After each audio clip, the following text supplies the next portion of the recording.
Hey everybody, and welcome to another episode of the Cinema Psych Podcast. You know, the podcast where psychology meets film.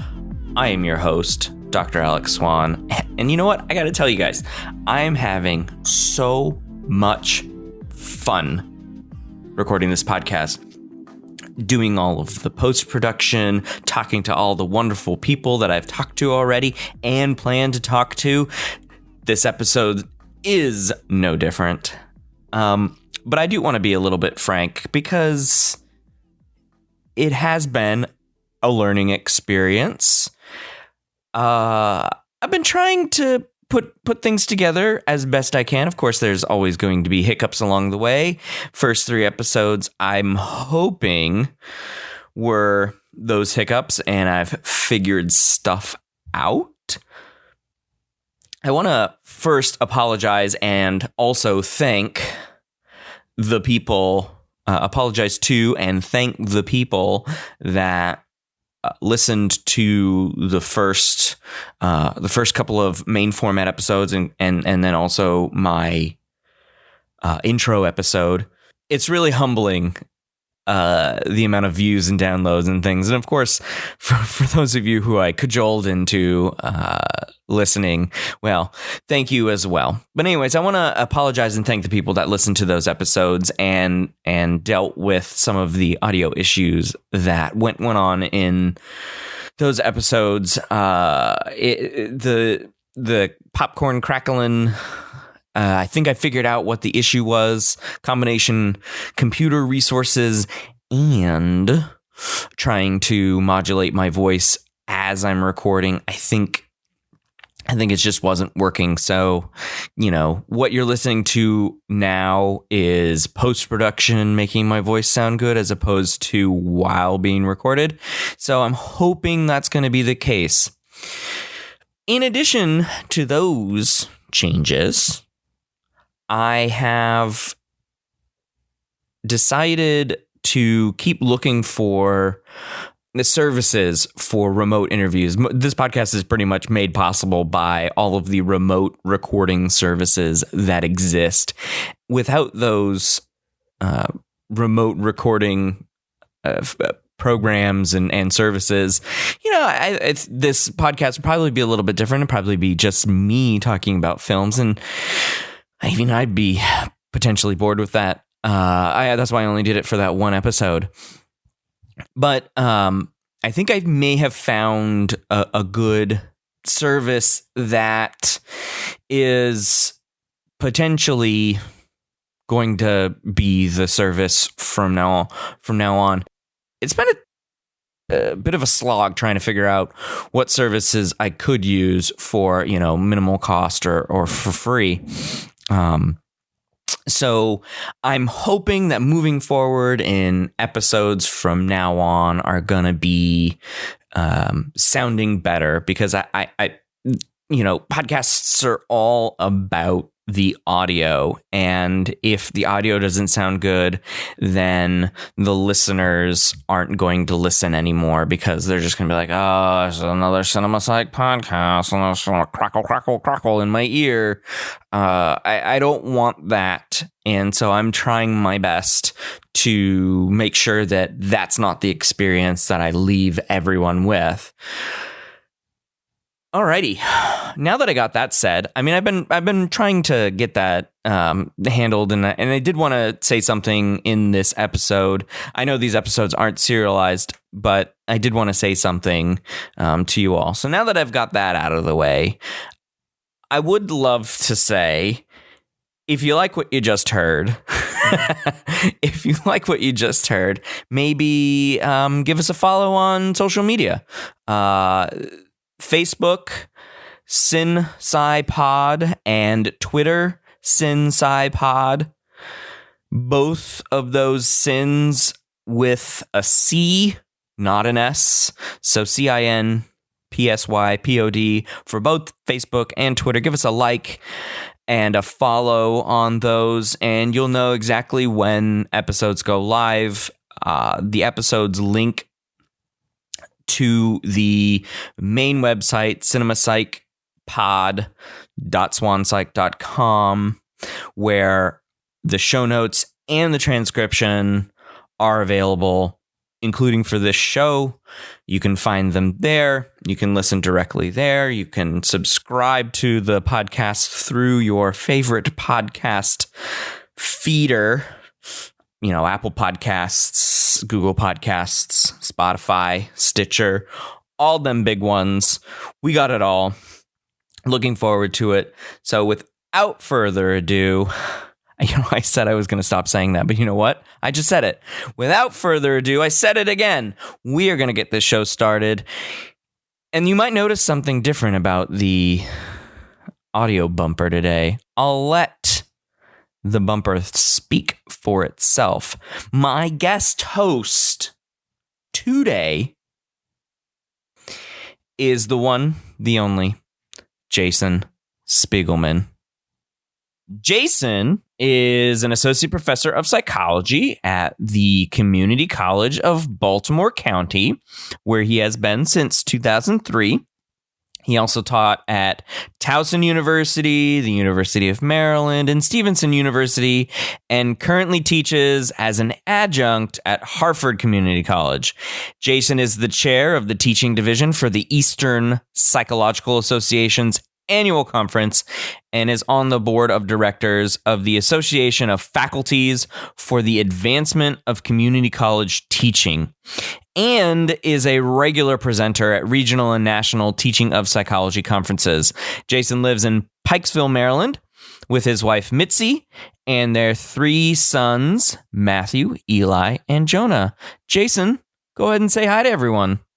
Hello, everyone. Thank you very much for having me. Very excited to be a part of the podcast. Jason, I am glad that you are with us today to talk about the film that you brought with you. But before we get into that, I do want to ask you the questions that I've asked pretty much everyone we've had on the program.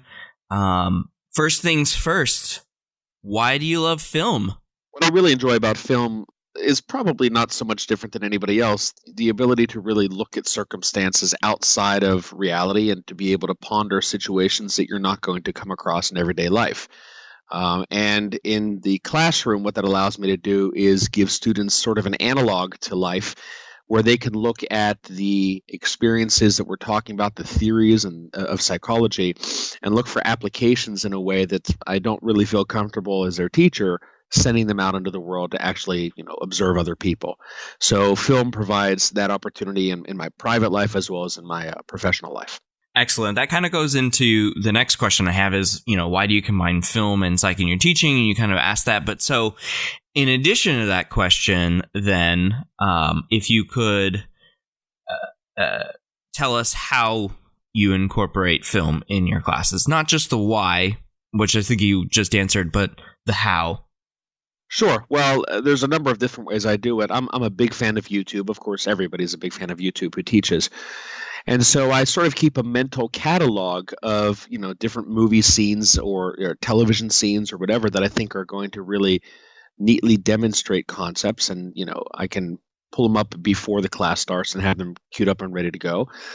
But the other way that I use it is for Introduction to Psychology, which is sort of my bread and butter course, the one that I teach the most. I typically will assign students a movie from the past, 20, 25 years, sometimes maybe a little more, but I try to keep it that current. And then I ask them to watch that movie through the eyes of a psychologist and to not focus on the entertainment value, but rather to do sort of a psychological deconstruction of the movie and to show me how they can see the theories actually at play. And so they're encouraged to look for 3 or 4 strong scenes in the movie that demonstrate psychology theories and then write about that. And again, this is the analog to sending them out into the real world and telling me how psychology was applied in their everyday lives. I let them get lost in the movie and do it there instead. Yeah, I think that's a fairly typical way to add film to anyone who might be thinking about adding film to their psych classes. Listening to this podcast, I'm like, I'm not entirely sure what I want to do with the film. Do I want to show it in class? Do I not want to show it in class? Like, how do I incorporate this? So that's great.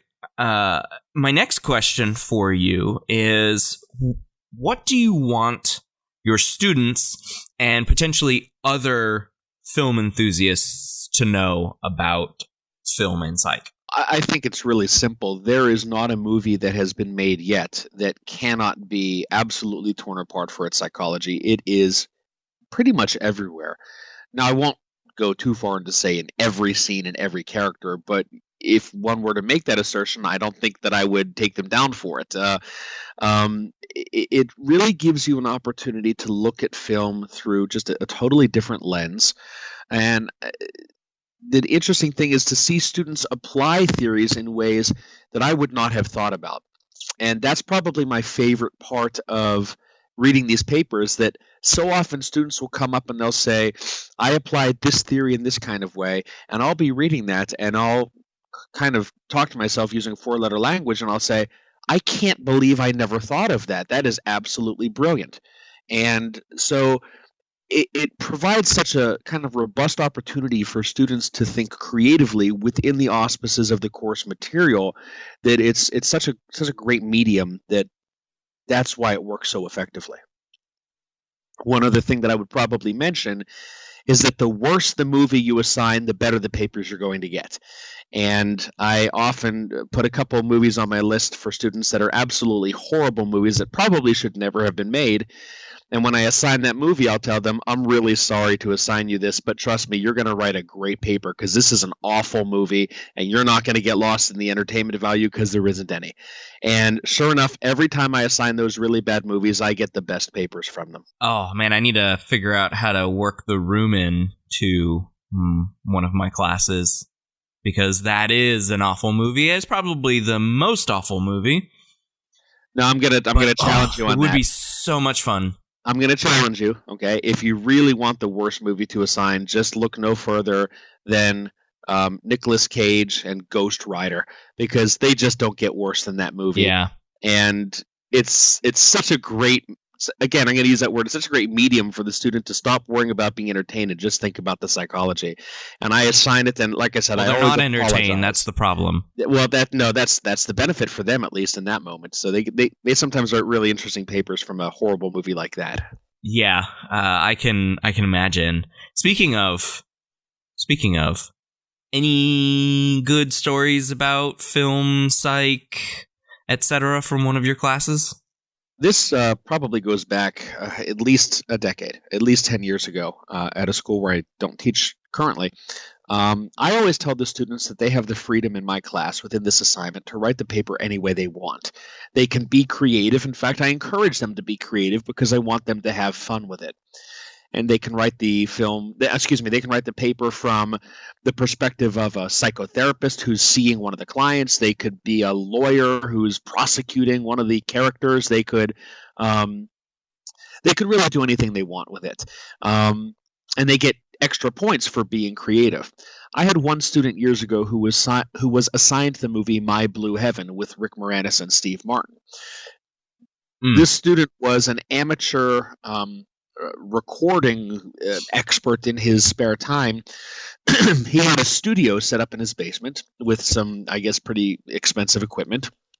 And he was also a wannabe rap star. So he wrote his paper as a rap song. And instead of just writing the rap and submitting it, and let me tell you, this was some gruesome, awful rap, okay? But instead of just writing it and submitting it, he then went down into his studio and he laid down a 3 or 4 track recording of his rap with background percussion and sound effects and instrumentation. And he burned it onto a CD and turned that in along with a printed copy of the rap. And the quality of his analysis was probably a C at best. I'm going to tell you that student got an A, because that was above and beyond effort and creativity that I could not get my mind wrapped around. Now, do you still have the song? To my great shame, I did not keep it, but boy, do I wish I had, because I would love to have that one. I know I would love to have that when I retire someday, but I don't. That's something that you could play at your retirement. But absolutely. You lost out on that chance. So did he give it to you on a CD?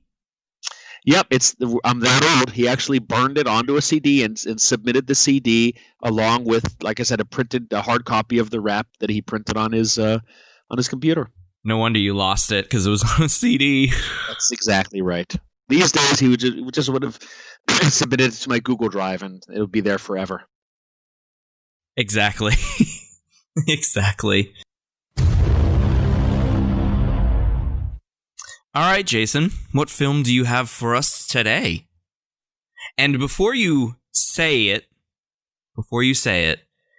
if any eagle-eared, I don't know if that's a good one,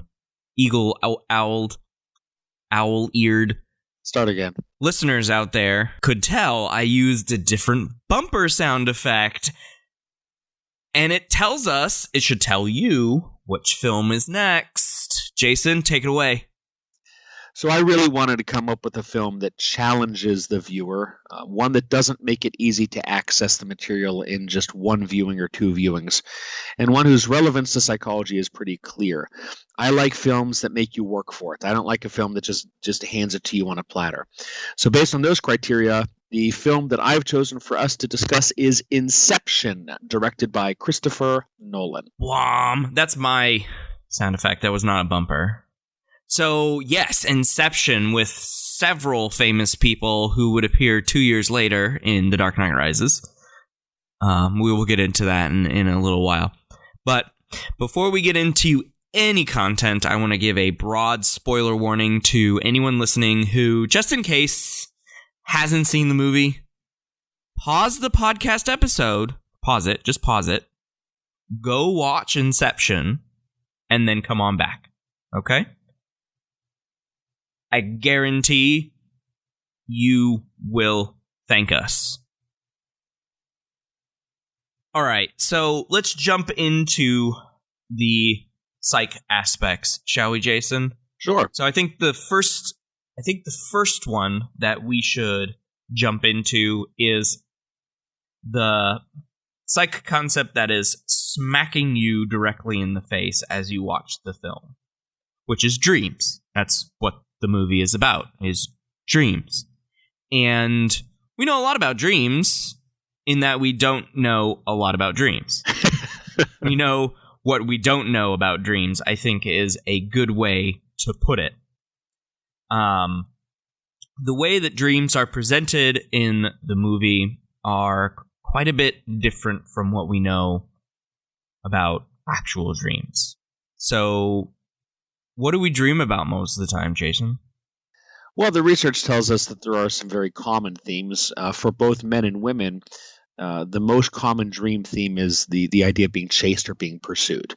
After that, we have some common dreams about flying, dreams sometimes about aggressive behavior, certainly dreams about sexual circumstances, but also an awful lot of mundane dreams, going shopping at the grocery store and deciding which bleach to buy.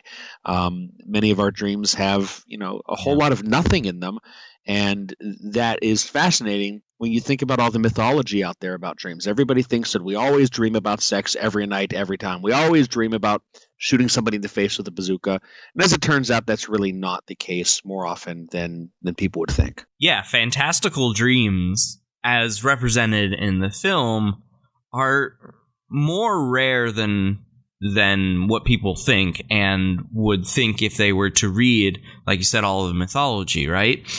So it's kind of like they're playing up the idea of the mundacity of dreams to be something that they're not. Of course, it's film. They have to make it enjoyable, because if it was going to your office job and having a dream about, being in an office, well, that sounds awful.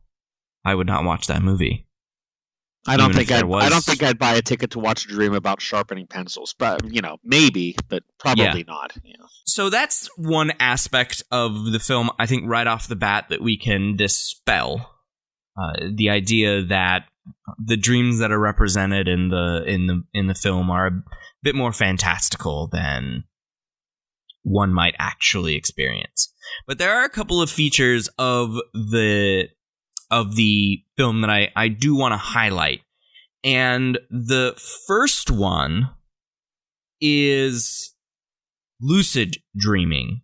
So the idea with lucid dreaming is that with some practice, you can remember your dreams a little bit better and have a little bit more control within them. But it's not as though you can do everything from start to finish. It's more or less, I'm going to have a better sense of the dream from, this part of the night versus this part of the night. And I know I am dreaming at this point, I think is what we know about lucid dreaming. Would you agree with that assessment, Jason? Yeah, and when my students ask me about lucid dreaming, they will typically want to know exactly what it means because some of them have some experience with it. And what I'll tell them is lucid dreaming really comes in two levels, at least as I understand it. The first level is in the dream, you become aware that you are dreaming. And so at that moment, you can distinguish that it's not real. But the second level, and probably the more advanced level of lucid dreaming, is once you become aware of it, then you can control the story to some extent, ranging from minimal control to absolute control over the actual story of your dream. Speaking personally, I've had lucid dreams where I became aware that it wasn't real. I've never been able to control my dream stories. Some of my students have told me that they can, and they can do it on a regular basis. So I think that when I think lucid dreaming, I think those two sort of levels, being aware of a dream and then being able to control within the dream. Indeed. The other aspect of the dreaming portrayed in the film is that they do dreams within dreams. So the dreamer then goes to sleep to dream, and these are levels of a dream. And there's logic within the film described by the characters that it's very difficult to dream within a dream within a dream. Going down all those levels, if you can get lost, so to speak. And they had to use heavy sedation in order to do that kind of thing. So if they died, then they wouldn't just wake up as is just a regular dream, going from dream back to reality. And I think going back to our earlier point with really the mundacity of dreams, it's extremely rare for dreams to be the complexity that is expressed in the movie, that's portrayed in the movie. And then there's this one last bit about the dreaming in the movie, and I'm going to play a clip after I describe it, is when the two characters, Cobb, played by Leonardo DiCaprio, and Ariadne, played by Ellen Page, is explaining how the dream logic works in the film.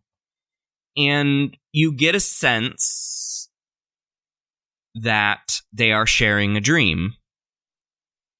And at the end of this clip, you'll hear Arthur, played by Joseph Gordon-Levitt, talk about dream sharing. And it was developed by the military for soldiers to fight each other without actually harming each other. They could, murder and shoot and stab their fellow soldiers and just wake up when they died. Kind of like a video game almost.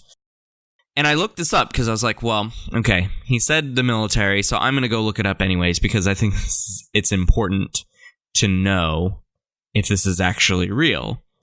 And I didn't find any evidence about the military trying to do anything like this, so that was probably made up for the film. Screenwriters having that liberty. But as far as dream sharing goes, I couldn't find any actual empirical evidence that it exists. There's only anecdotal evidence that it exists, and this anecdotal evidence is on par with the anecdotal reports associated with hypnosis. So it's very difficult to trust these reports. So I'm going to give my verdict and say that dream sharing, not a thing. Made up for the film. So let me go ahead and play that clip for you all, and then we'll come back to it.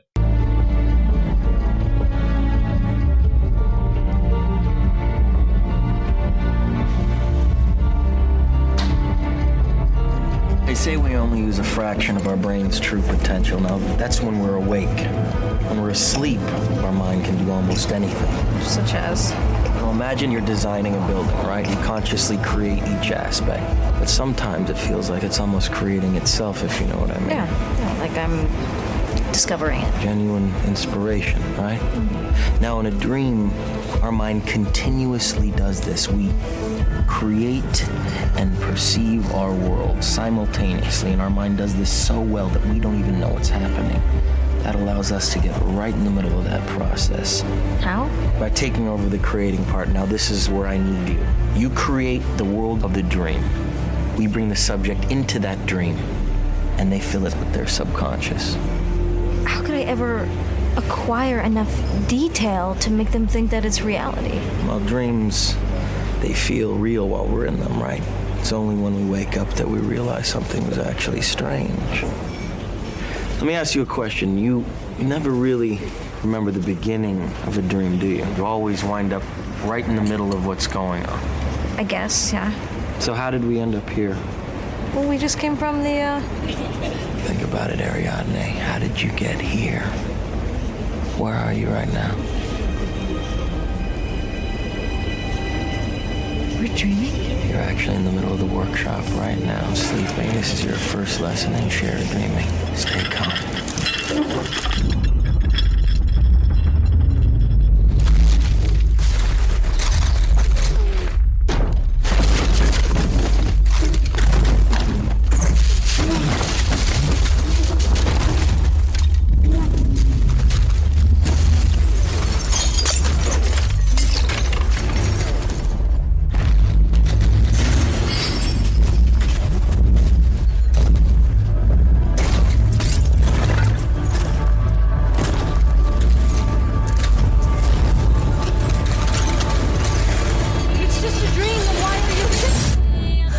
It's never just a dream, is it? And a face full of glass hurts like hell. When you're in it, it feels real. It's why the military developed dream sharing. It was a training program for soldiers to shoot and stab and strangle each other and then wake up.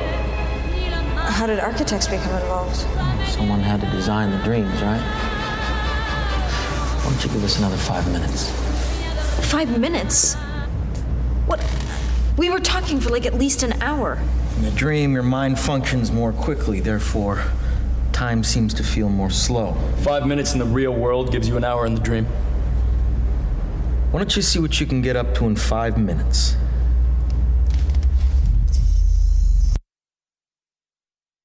I also want to mention, now that we've come back from the clip, that Cobb mentions the 10% of the brain myth. Did you catch that, Jason? Makes my brain all 100% of it hurt. Well, it's okay. 100% of it's hurting, but you only use 10%, so that 90 of that is just a waste, I guess. Damn it.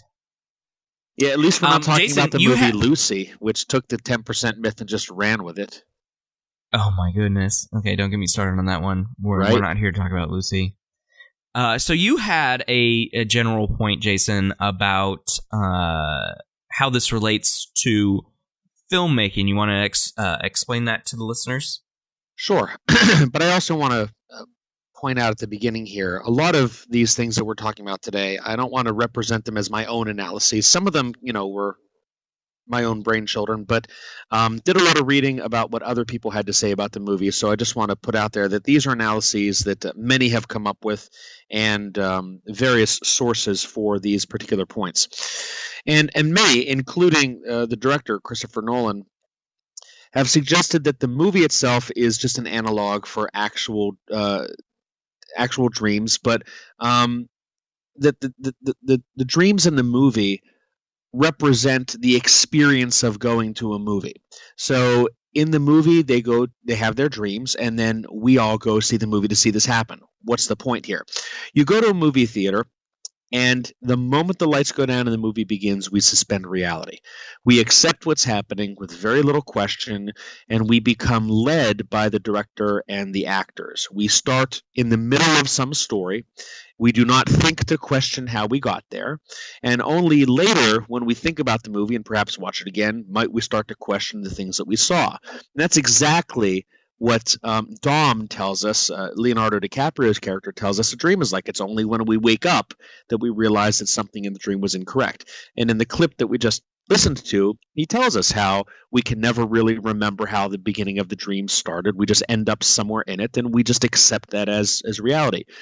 And this is not uncommon. I mean, movies do this in any number of ways, and the example that I tend to use is, isn't it interesting that every movie about aliens, for example, they always speak English? One of my favorite examples, it doesn't require people not of this earth, was a movie with Harrison Ford years ago called The Widowmaker or something like that, and he played a Russian submarine commander, and it was really interesting to me how everybody aboard this Russian nuclear submarine spoke perfect English. And as a moviegoer... Well, okay, all right. I have a better one for you, and that is Sean Connery in The Hunt for Red October. Of course. Why does he speak perfect English, right? But, the point is... a Scottish accent. With the Scottish accent, yeah. So the point is, why don't we question that? And we don't question that because we make the decision not to when we go to a movie. We just accept the fact that there's going to be an alternate reality, and we're a part of it. And the dream is exactly the same way. So I think Nolan's purpose, at least part of his purpose in making this movie, is to show us that dreams and movies are very much analogous to each other. Yeah, that is, I think, one of the best points that you brought to our note sharing session here, because and I wanted you to mention it right up at the top because I think it influences the rest of the analysis in the film with respect to the other psych concepts that we are going to explore. Okay, so as we move down into the dream within a dream, Jason, you had some interesting wordplay. Do you want to describe the words used purposefully in the film? Absolutely. As I always taught my students, I'm a big fan of words. If I was not in the field that I'm in, I probably would have been a linguist of some sort. And so I use that in any number of ways in my classroom, most notably when we come across unfamiliar terminology that the students just don't know. I always tell them, if there's a word that you don't understand, let's break that word down and see what it means. This afternoon I was teaching about binocular depth cues, and I said to the student, take the word apart. Bi means two, ocular means eyes, and there you go. So there are several things that I think are interesting in this regard. The first is just the name of the movie. The use of the term Inception is interesting to me because it is so close to its sister term conception. Why does this matter? Well, the word conception, the prefix is con, and that translates as with. And the term conception typically refers to creating something with someone else, most commonly used around a pregnancy. Inception, on the other hand, has a different prefix. It does not have that shared component to it, but its relationship to conception is pretty clear. In both, there is a proverbial seed that is being planted, and even Cobb notes in the movie that the seed they plant in a person's mind will grow to consume them. I think I got those words pretty close to what Cobb says. And in the movie, they are inserting a thought into somebody's dreams. Well, when we speak about somebody becoming pregnant, we sometimes talk about, planting a seed that grows into life. And there's a process taking place there. But what Dom and his team do occurs without consent in a very intrusive and, if you think about it, a rather disturbing manner. And that was one thing I think linguistically was very interesting to me. Yeah, and I think a perfect scene that represents, especially your last point there about the without consent and intrusive, rather disturbing manner, is the initial scene where Cobb, Arthur, and Ken Watanabe's character, Saito, are introduced, and Cobb explains what the process of extraction is. So I'm going to go ahead and play that clip for you all. What is the most resilient parasite? Bacteria? A virus? An intestinal worm? What Mr. Cobb is trying to say. An idea. Resilient, highly contagious. Once an idea has taken hold of the brain, it's almost impossible to eradicate. An idea that is fully formed, fully understood, that sticks. Right in there somewhere. For someone like you to steal? Yes, in the dream state, your conscious defenses are lowered, and it makes your thoughts vulnerable to theft. It's called extraction. Mr. Saito, we can train your subconscious to defend itself from even the most skilled extractor. How can I do that? Because I am the most skilled extractor. I know how to search your mind and find your secrets. I know the tricks, and I can teach them to you so that even when you're asleep, your defense is never down. Look, if you want my help, you're gonna have to be completely open with me. I need to know my way around your thoughts better than your wife, better than your therapist, better than anyone. If this is a dream and you have a safe full of secrets, I need to know what's in that safe. In order for this all to work, you need to completely let me in.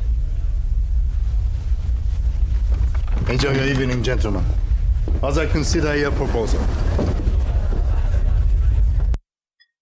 So one of the things that is discussed in that clip is talked about in that clip is what the nature of the film is going to be. Okay, Saito wants to plant an idea inside one of his corporate rivals. Okay, Arthur's like, you know what, this doesn't work, and this is a great scene in it's a great later scene where Arthur, who is basically the straight man of the film, but has a great action scene fighting in 0G, where he does there's a great stunts, I might add.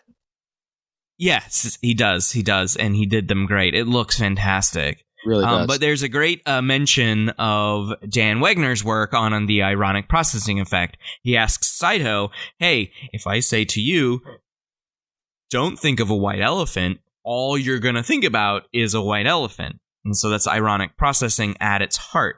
And I think that's why he's so against this idea of Inception, because you can't tell somebody to not think about something and watch them not do it.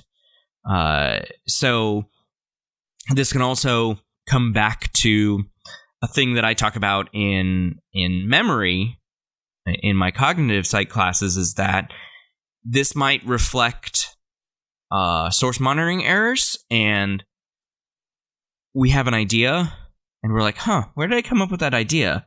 I must have come up with it on my own. I don't know if I heard it anywhere. Maybe I did, maybe I didn't. But I said the idea, so it's mine now. And that's what at least Cobb's team attempts to do, is plant an idea in somebody's head, and they have no idea the source of the information. And so it's classic source monitoring errors, because they're using sleep as the immediate incubator for the idea planting. And I think that is also part of the intrusive nature of it, because not only are they implanting the idea, as you said, Jason, like a seed that will consume the person, but they'll have no recollection of where the idea came from. Right, and the default for somebody, if they don't know that the idea came from somebody else, would be to just assume that it came from within you. And I think within the film, the plot, that is the point. We want to put it in such a way that they have to believe it came from them. Hence the idea that Inception, which of course is a fictitious process, is so darn difficult to do. And Arthur says it's not possible. And of course, DiCaprio tells us it is possible, and he has other information that lets him be aware of that. Right. 100% agree. So you had other So we did the title of the film. What about the character names and the wordplay with the characters? So there's an awful lot of wordplay with the characters that I looked into, and some of this came from me and some of it came from other sources once again. So if we look at the main characters' names and only examine the first letters of their names, and we look at the main characters in the following sequence, something interesting happens. So the main characters and perhaps secondary characters are Dom or Dominic, Robert, Eames, spelled Eames, Arthur, Mal, Saito, and then we have Peter, Ariadne, and Yusuf. And if we take the first letter of those names in that order, we get the words Dreams Pay, DREAMSPAY. And isn't that exactly what the occupation of this team is? They work with dreams for profit. Dreams pay, baby. Dreams pay. So from there we move on to Leonardo DiCaprio's character, his full name is Dominic Cobb, but they only ever call him Dom or Cobb. In fact, the only ones who call him Dom are his late wife and his father. And his name is meaningful in two ways. First is Dom, which translates to the word home in several different languages. And it's the same as the root of the word domestic or the word domicile. And what is Dom doing in the movie? Anything he can to get home. I won't waste your time with all the backstory. You can watch the movie. But that's what he does. That's his purpose, is to get home. His last name, a little bit more interesting, Cobb, is a nod to Henry Cobb, an American architect who's known for his design of skyscrapers. And many of the scenes in the movie are dominated by this sort of architecture, most notably when Dom and Mal are in limbo, right? The primary architecture of their existence is these enormous skyscrapers that you can see all around them any number of times. I did not pick up on this. I didn't actually know who Henry Cobb was, but this is a great find because, yeah, you can see all of the skyscrapers in the limbo, which is pretty damn cool. Nolan snuck that one by me. I guess you got to know famous American architects for that. It's not my area of expertise in any imagination. Mine either, but I'm really good with the Google machine. Okay, the next character is Yusuf, and Yusuf's character. This is one that I was familiar with. Takes his name from a derivation of the word Joseph, which is a very famous Bible story. Anyone's ever seen Joseph in the Amazing Technicolor Dreamcoat, and of course Joseph's legend is his ability to interpret dreams. Now, in this movie, the Yusuf character is less involved in the actual dream work and more of the sedation that allows for the dreams, but I do think it's notable that they're taking a derivation of a name from a different dream-related story.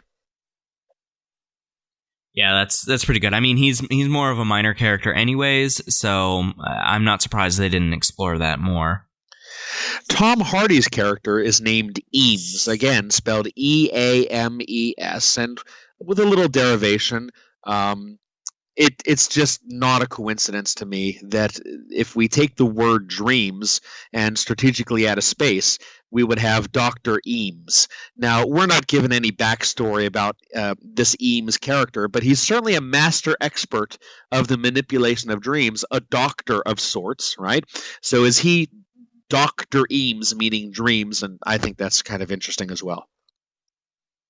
Yeah, he's the one who impersonates Tom Berenger's character, Robert. Wait, did I get that one right? Peter, sorry. Yep, that's okay. He impersonates Peter in the dream in order to get buy-in from Robert, who is played by Cillian Murphy.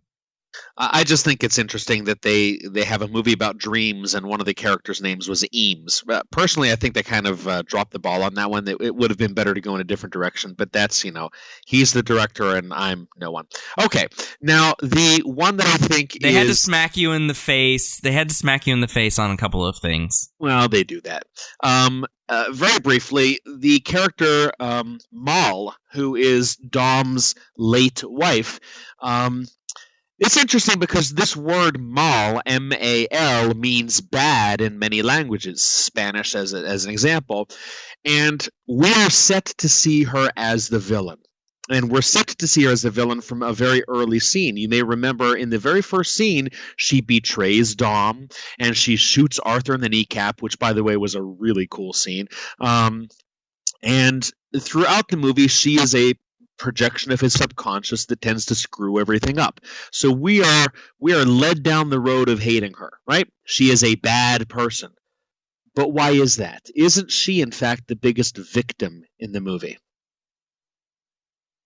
Yes, I am with you on the biggest victim. So the way that I read this was, and while I was watching the film last week, was when we first learn about Mal and what she and Dom do in Limbo, they spend quite a many-decade just playing around in the deepest cavern of dream space.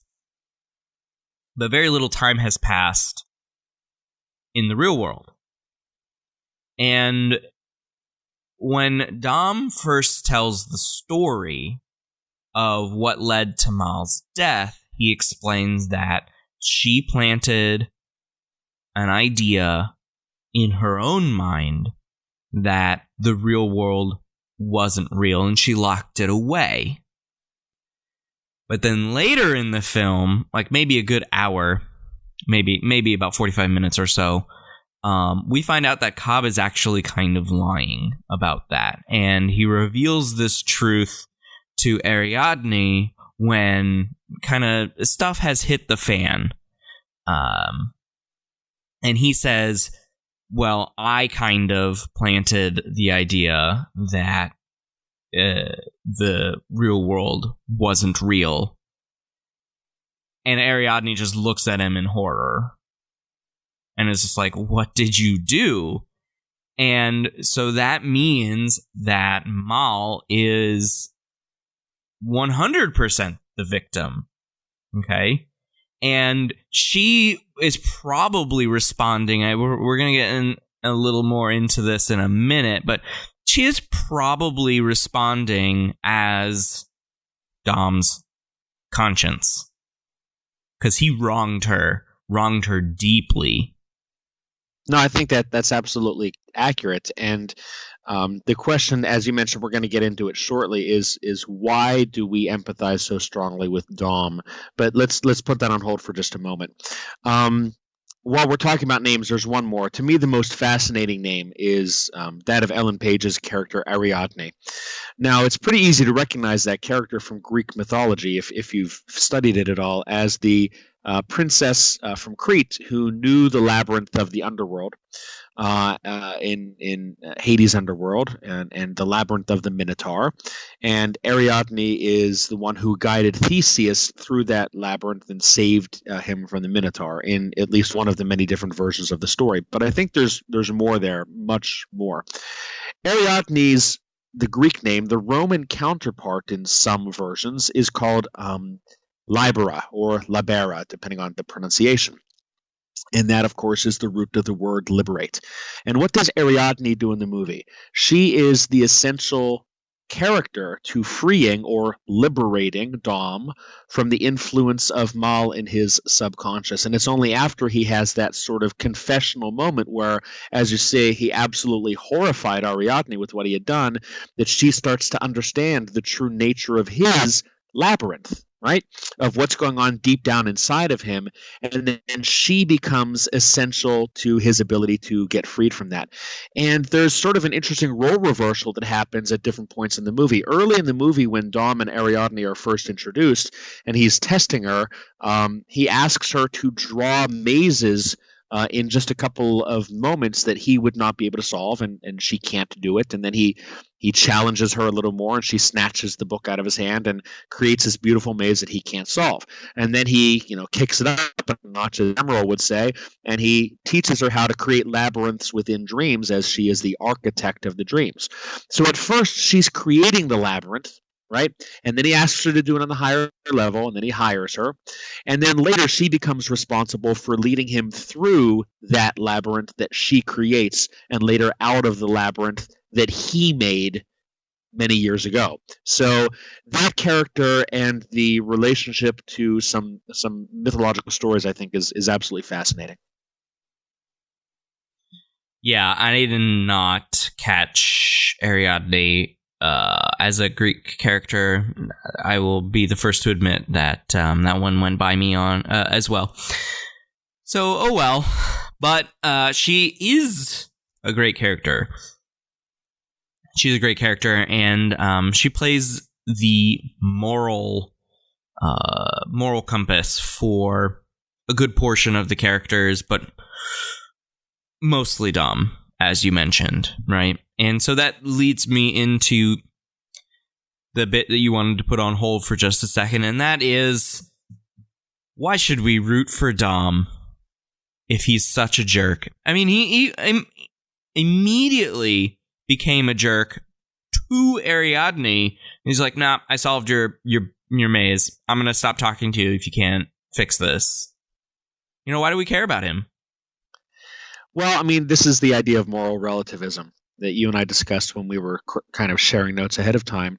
And it really does bring us to the question of who is the real protagonist in the movie and who is the real antagonist.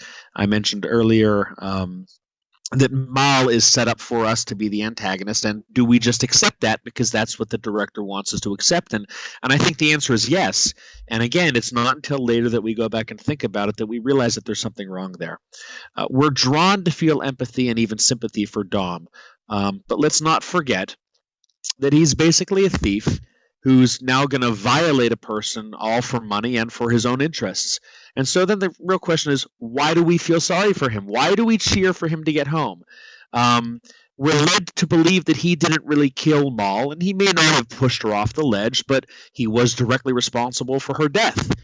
There was a case recently where, not in a movie, but in real life, where a teenage girl was convicted for contributing to her boyfriend's suicide by encouraging him to do it. So is Dom really innocent? And we accept that he is, because he didn't push her off the ledge and because he's hurting over her death, but we don't even question that during the movie. So what are the factors there that cause us to sort of take leave of a real moral analysis and see him as not someone we should be cheering for? If we're going to talk about moral relativism, why are we on Saito's side? Why do we want his Inception to work? He's basically suggesting, he's all about corporate espionage of the highest degree, and he tells us that he wants to get into the brain of his main competitor and essentially cause that guy to shutter his own company. And he says it's for the good of humanity, and we just accept that. And the question, of course, is why do we just accept that? And again, we are in a dream. It's a movie, but it's a dream, and we accept the context in which we find ourselves, and we don't question it while it's happening. Yeah, we accept it because bang, bang, shoot 'em up. Explosions. Gunfights.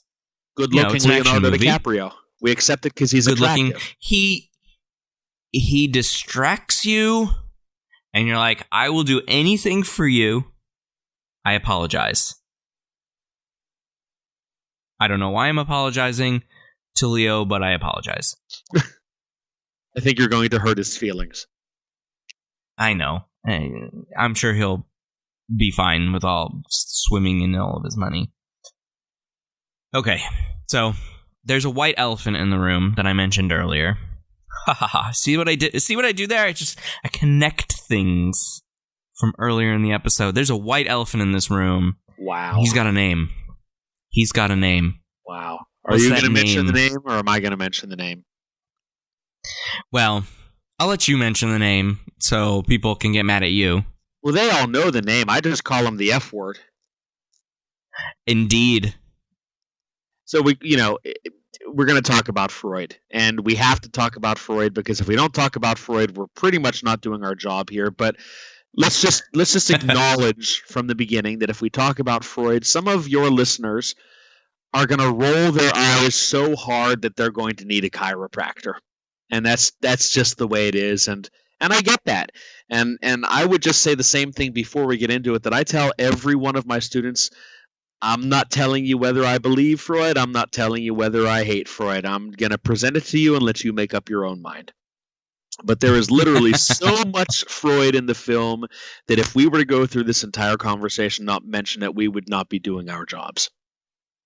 Yeah.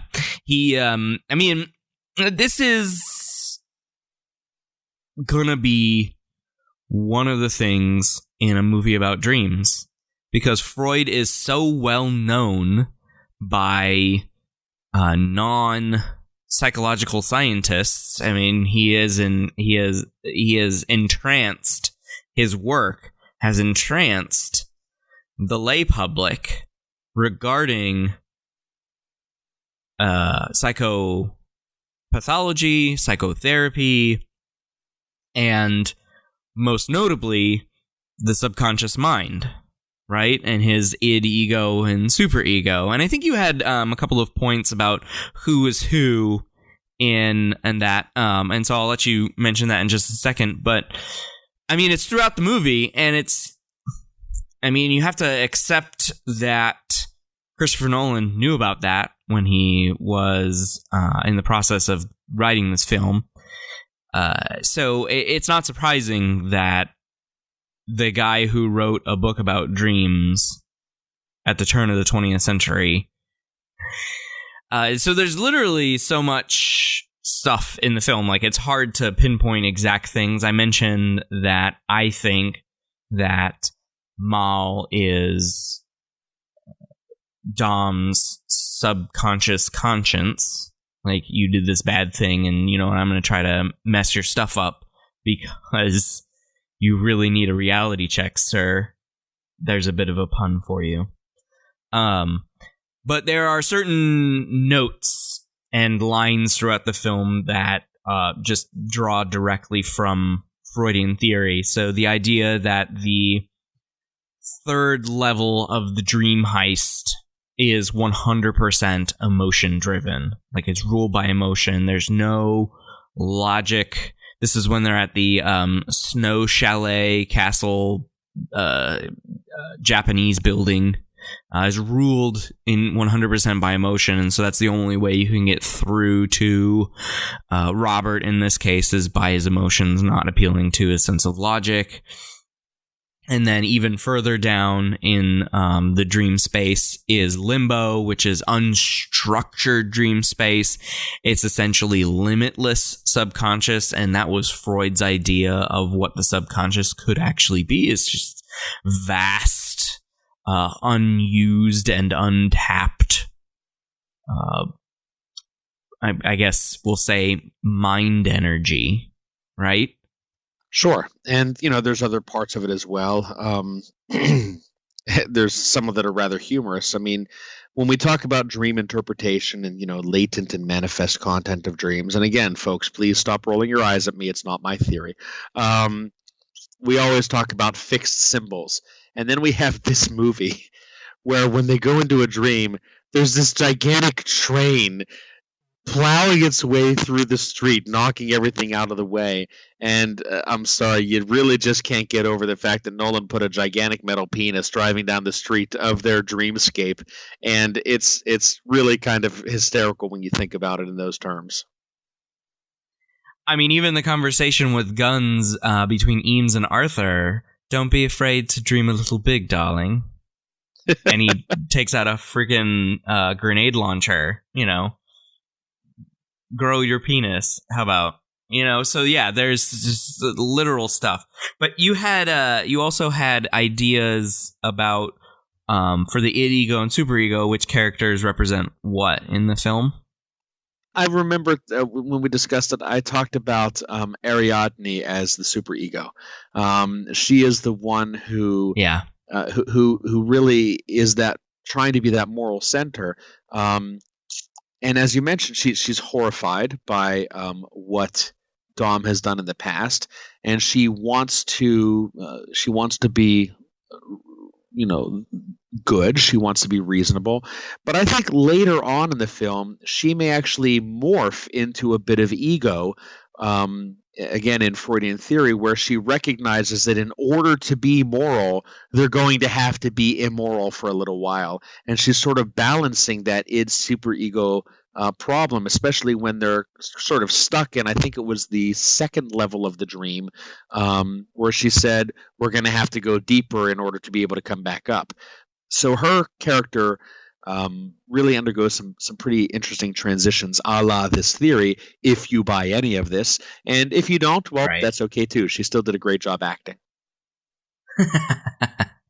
Indeed.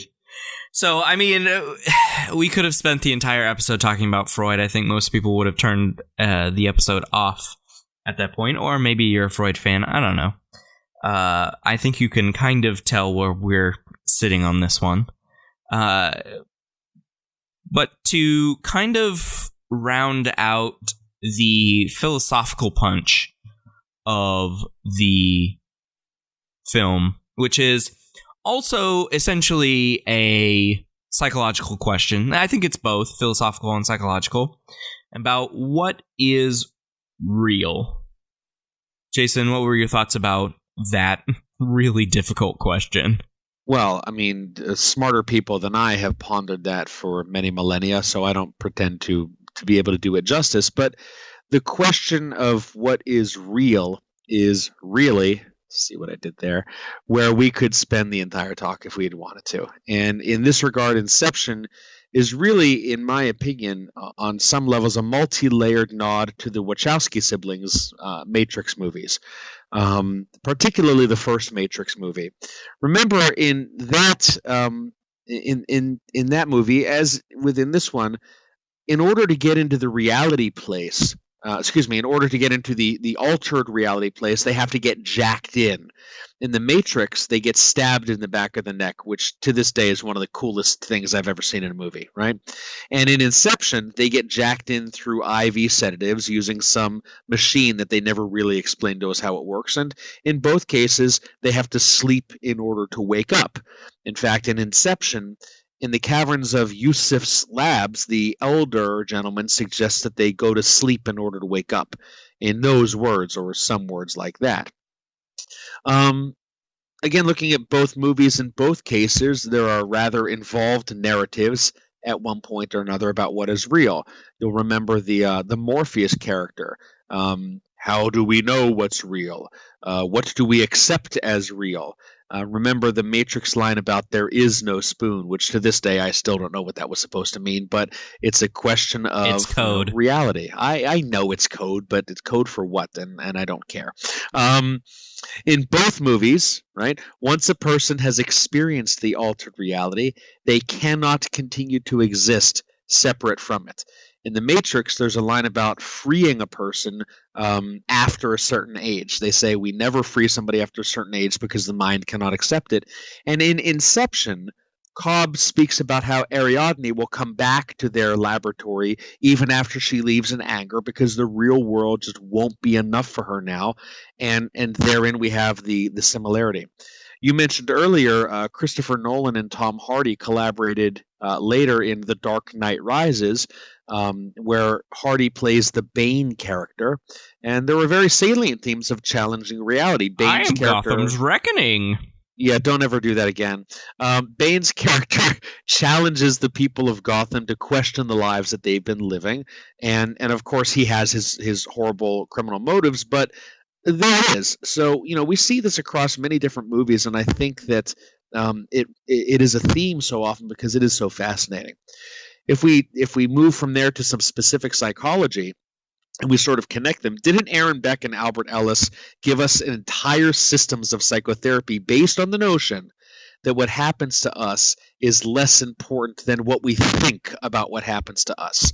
And the notion of cognitive restructuring as a therapeutic technique and all of its variations speaks directly to the relative and subjective nature of reality rather than a singular objective truth to which we should all subscribe and which we should all accept at any given moment.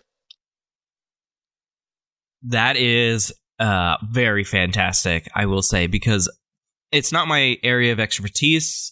psychotherapy, and so I did not know about the Beck and Ellis stuff. I mean, I know who those people are, but I didn't know what the idea of this cognitive restructuring was in the sense that you just represented it as. And I think that fits with what I say to my intro psych students, my cognitive psych students, my research methods students, my sensation and perception students, that we have this notion that science is trying to describe an objective reality, but we all exist and experience reality in an adjacent way because of our perceptual systems. We don't experience the world as automatons. We experience it with all of the knowledge and experience we've had thus far, which makes us reality adjacent. Not Jason, adjacent. Okay. And I ask them very pointedly, how many reality adjacent understandings would we need in order to achieve objective reality? And they stare at me for a little bit, and they're like, what kind of question are you asking? Are you on drugs right now, Dr. Swan? You have no idea and what that to them, meant, I say, but, no, I right.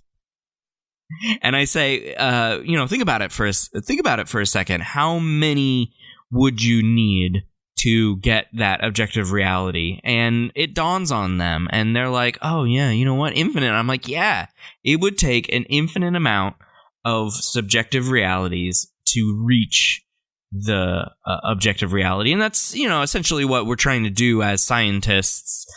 It's trying to, and those of us who do the science versus those, and those of us who explain the science, we try to express ideas this way.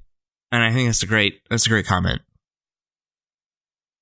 So the really the main thing that people are going to come away from Inception with is the unanswered and perhaps unanswerable question: did the top keep spinning? Right? Did the top keep spinning, or did it topple over? And obviously, if you've seen the movie, you know that we do not have an answer. In interviews, Christopher Nolan has specifically refused to answer, and we're left to decide for ourselves if Cobb is awake or if Cobb is asleep. And what I think is far more interesting than the answer to that question is the fact that he seems, in the last moments of the movie, to no longer care. He decides that he just doesn't care anymore. He's back with his children, and he leaves the top before it does or does not topple. So the question, which I cannot... But I have to stop you, Jason. I have to stop you. Go ahead. Which camp are you in? Does it fall, or does it keep spinning? Why do you hurt me, sir? Why do you hurt me? I need to know. It's a simple dichotomous choice. I am of the camp that it does not topple. I think it keeps spinning, and I think he's dreaming. Aha. Okay. Well, I'll let you continue your point, but I have a counterpoint to you, sir. I want to hear your counterpoint. So, again, he's back. Why does he no longer seem to care? He's back with his children, and why isn't he interested in knowing? Throughout the entire movie, every time he spun the top, he waited and it did or did not. It always failed. And in some cases, he even had a gun pointed at his head. He was so entrenched with knowing that he was in reality that if he wasn't, he was going to kill himself in the dream to wake himself up. Is it because he's finally free of Mal? Because Ariadne helped him escape that labyrinth, and now he can accept a dream world again where Mal won't be there to mess it up? Has he accepted that he can never have what he wants in reality, so he's decided to descend back down into limbo? Is this related to reality testing? The reality testing or lack thereof of a person suffering from schizophrenia. A psychotic individual typically does not accept that their delusions are not real, forgive the double negative, because they are real to them. Okay? And there are, of course, exceptions, but getting people to challenge their own realities is extraordinarily difficult. The movie A Beautiful Mind about John Nash did very little to help with the situation because it fictitiously suggested that Nash could now recognize and simply disregard his delusions anytime that he wanted, and that's just not what happened with John Nash. There was a very small piece of that was real. But that aside, can we try to use this movie to understand how one advances or regresses into psychosis? So those are some interesting points that are raised for me when we don't see the top fall over or continue spinning. Those are some good points. I will grant you them, but I do have, like I said, a counterpoint to whether the top doesn't fall versus keep spinning versus falls. Wobbles down and falls over and stops spinning. Now, first, the top isn't Cobb's or Dom's totem. The totem are these things that each dreamer has to make sure that they are in the real world, and as you mentioned, he would possibly shoot himself in the head to see whether or not he was in the real world, and they explain the rules about only the person knowing about the top itself, or excuse me, the totem itself can touch it. Okay, and I think it's very important to know that the top isn't his totem. So actually, the fact that it keeps that we are cut off from the final answer doesn't matter. It actually doesn't matter because it's not his totem. One filmmaking I guess I'll call it a little detail that somebody much smarter than me on YouTube noted was that we get to see a small little detail on Cobb's character, on his person, in a dream versus not in a dream. So when he's dreaming, he wears a wedding ring. He wears his wedding ring. When he's not dreaming, or at least in the situations where we are told that it's not a dream, he does not have his wedding ring on. So whether this is his totem is entirely up for debate because nothing is said about his wedding ring at all throughout the film. But it is really indicative of how the movie sets up dream versus not dream. And I believe he is not wearing his wedding ring in the final scene when he sees his kids. So the real question then is it possible for somebody in the movie, and we're not going to know the answer, is it possible for somebody in the movie to have a totem that they don't know is a totem? And the reason why I don't agree with your explanation, with your counterpoint, is he clearly uses the totem as the top. Okay, and I agree with, I think you said that the top was Mal's totem before she died, and now it's his, right. And he uses it. We don't know the rules of this fictitious circumstance, if one person can ingest another person's totem or not. We don't know if a person can have a totem of which they are not consciously aware, though everything in the movie speaks about conscious and subconscious and unconscious recognition, so that's certainly possible. We don't know if, in fact, the top is it possible for somebody to have multiple totems? Could both be a totem? I don't know. And if so, what happens if the totems are not consistent with each other? If he ingested Mal's totem and the top is his totem, does he also therefore ingest her inability to distinguish real from the dream? I don't know. And we can speculate, but I think your points are very well made. I don't agree with the idea that the ring is his totem, but I think it's certainly a defendable position. Well, I'm not saying that the ring is his totem. I'm just saying that it's quite peculiar that it's on his finger in certain places and not on his finger in other places. Sure, I'll buy that. I'm just throwing it out there. If it wasn't clear, I am in camp. He was awake and,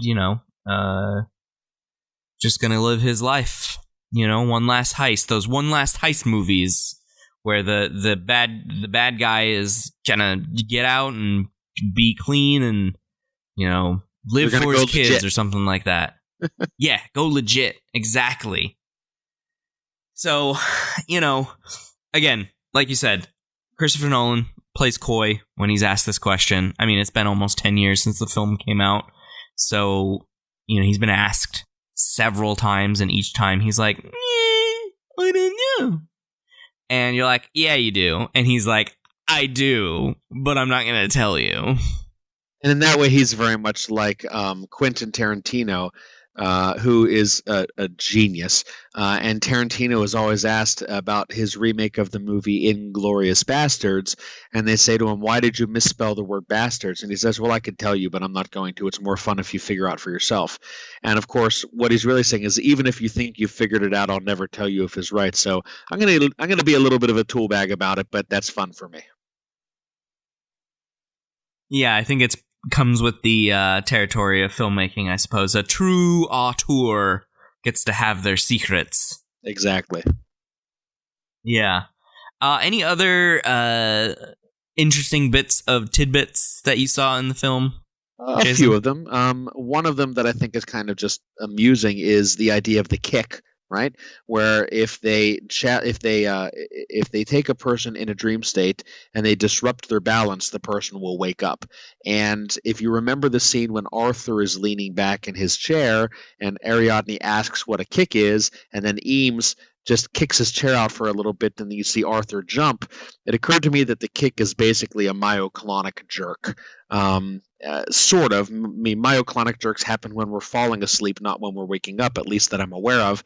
But I think that the kick was very similar to a myoclonic jerk from my understanding of consciousness. Yeah, I think that fits with the overall idea of what some sort of body movement would be associated with it, because if your body starts moving, then you're probably not dreaming, right? Because we go into atonia when we are dreaming. Well, I suppose so if your body's moving, it depends on which of the dream stages we're in, but yes, generally speaking, I'd agree. Well, no, when we're dreaming, not sleep stages, but when we're dreaming. When we're dreaming, yes, of course. Yeah. We are, and then there's a real disorder, REM behavior disorder. REM behavior disorder, where people begin to act out their dreams because their bodies do not go atonic and lose muscle tone. It's a really interesting really interesting disorder, and every year, or actually every semester, I talk about sleeping and dreaming. That question inevitably comes up. Either somebody knows somebody with REM behavior disorder, or they actually have REM behavior disorder. And sometimes it comes up in a way where they actually mistake REM behavior disorder for somnambulism, and they keep saying, well, sleepwalking is just acting out their dreams. And I say, no, it's not. Right. When you talk to students about dreams, of course, the most common answer is we don't know. And they get a little sick of that. But as you started our discussion with, we know what we don't know, and it's an awful lot when it comes to dreams. Indeed. Any other tidbits? Another one that I think is interesting is the question of whether or not the entire movie is, in fact, actually a dream. And we accept, based on, again, what the director and the actors tell us, that at some points they are dreaming and at some points they are awake, but there's an awful lot of evidence to suggest that the entire thing is actually one extended dream, based on some interesting and convenient action scenes that happen. Whether or not those are meant to indicate that they're always asleep, or whether that's just film play, is anybody's guess. But that's another question. One of the things that I think is just cute, and maybe I'll end with this point tonight, is if you look at the license plate in one of the cars during a dream sequence, where the state motto or the license plate little cute saying should be, like, in Pennsylvania it says the Keystone State or whatever. The license plate in the dreams says the alternate state, and I thought that was just absolutely perfect for just a little nod to being, maybe a little sarcastic flair. Yes, that is, I think, one of the little bits that we can kind of giggle at, because that was the filmmaking team having a little bit of fun. And I'm sure that there are Easter eggs like that all over the place, but that's part of the fun of watching the movie again is trying to find more of them, because I know that they're there, and I'll be watching the movie again if for no other reason because I like the wah sound right at the beginning. There's another one coming. I want to thank Jason Spiegelman for joining me to discuss Inception on this episode of the Cinema Psych podcast. While saying goodbye, Jason, is there anything you'd like to plug? For those of you who are inclined to travel, or if you live in the eastern part of the country, the Eastern Psychological Association annual conference will be happening this year in Boston. So come up and park your car, have a yard, and come join us. Stop. Another one that I'm a big fan of is the National Institute on the Teaching of Psychology, which happens in the first year of January each year in St. Pete Beach, Florida. If you have never been, you really should. But those are two that I would mention. I could go on and on about other great conferences, but those are two that are near and dear to me. Excellent. Well, again, Jason, thanks for joining me to discuss Inception. And hey, viewer, please share and subscribe to the podcast. That would be awesome, as I mentioned at the top of the show. Also, I recently learned that leaving reviews on Apple Podcasts, Google Podcasts, Spotify, Stitcher, etc. Makes us a little bit easier to find, gives us a great footing on those platforms. So you can leave a review, you can give us a rating, you can do both, or one or the other. It doesn't really matter to me, because that's feedback. I would love that feedback. Any platform of your choice would be absolutely lovely. And until the next episode, thanks for listening.